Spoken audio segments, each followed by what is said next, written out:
Alex, elsewhere, I read one headline: Wilfried Zaha is considering staying at Crystal Palace to become their highest paid player in history. That's as good a reason as any, isn't it?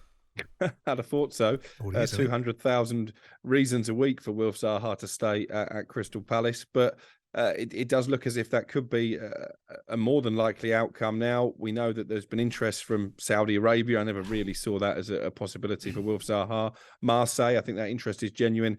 And a little bit of tentative interest, shall we say, in the Premier League, but maybe not as much as Zaha's camp were expecting. I know Steve Parish is desperate for Zaha to stay. I think not least because they're anticipating interest in the likes of Michael Elise and Eberechi Eze down the line. They've been so important in this run to safety that Palace have been on under Roy Hodgson. So, yeah, Zaha, 4-year contract, very much part of the furniture there, came through the academy, as Simon knows better than anybody, and Palace hopeful that he may well pledge his future, and that will be a big bonus for them to kick off this summer.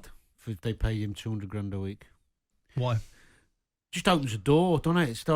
If someone like he's a rare commodity at Palace. He has a different position. I'm not suggesting it's right or wrong. He's already on $130,000 a week, so he's already the highest paid player that the Palace have ever had anyway. So what you're saying is now, let him go on a free. Replace him with what? How much is that going to cost you? If you go and buy a £30-40 million player, what they're going to pay him wages? So the economics of paying him $200,000 a week, as much as I don't like it, will make more sense. But he's not the headline maker anymore. No, Eze is. Olise is. He's been overtaken. No, I'm not sure that's right. You seem to have this loyalty to Zaha, and I don't understand where it comes from. No, I don't have this loyalty. Because his critics say he spends half his time sitting in his backside. That's because his critics are one-dimensional, myopic, and don't look at the bigger picture. Right? The fact that Wilfried Zaha has single-handedly, at times, for many a year, carried Crystal Palace across the threshold, got him in the Premier League in 2013, has been one of the sole reasons why they were successful at times. If you look at the statistics, which were undeniable up until a year ago, that every game that Wilfried Zaha didn't play in, the percentages of loss was much higher. Yeah, but you don't pay people what they've done in the past now. No, you pay them. So you pay them. One of his advisors. So you pay them. You pay them for what they can do in the future. They have a legacy and a drag and tag effect from what they've done, and that carries the currency into the next transaction. If you take Wilfried out of Palace and you let him go on a free, you go buy a £30-40 million player to replace him. There's £40 million depreciating at £10 million a year on a £150,000 a week salary.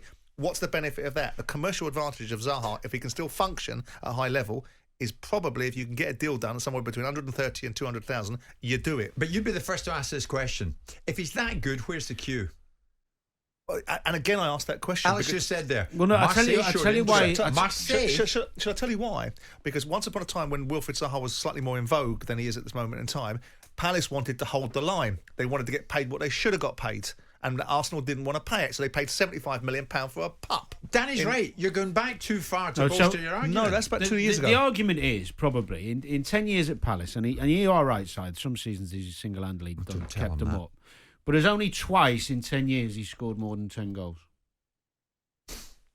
And he won't have as many takers as people think. Okay then. So go find me a player in the Premier League that finishes in the bottom half of the table in a team every season that scores more than that. I take that. But what I'm going to say is, somebody else to pay him $200,000. They got him on a free. They would. If they got him on a free, maybe they would. Anyway, we'll find out what he does. Does he stick or twist? At Palace, because it's comfortable. Jim White and Simon Jordan. Monday to Friday mornings from 10 on AM, on DAB, via the talkSPORT app and on your smart speaker. talkSPORT.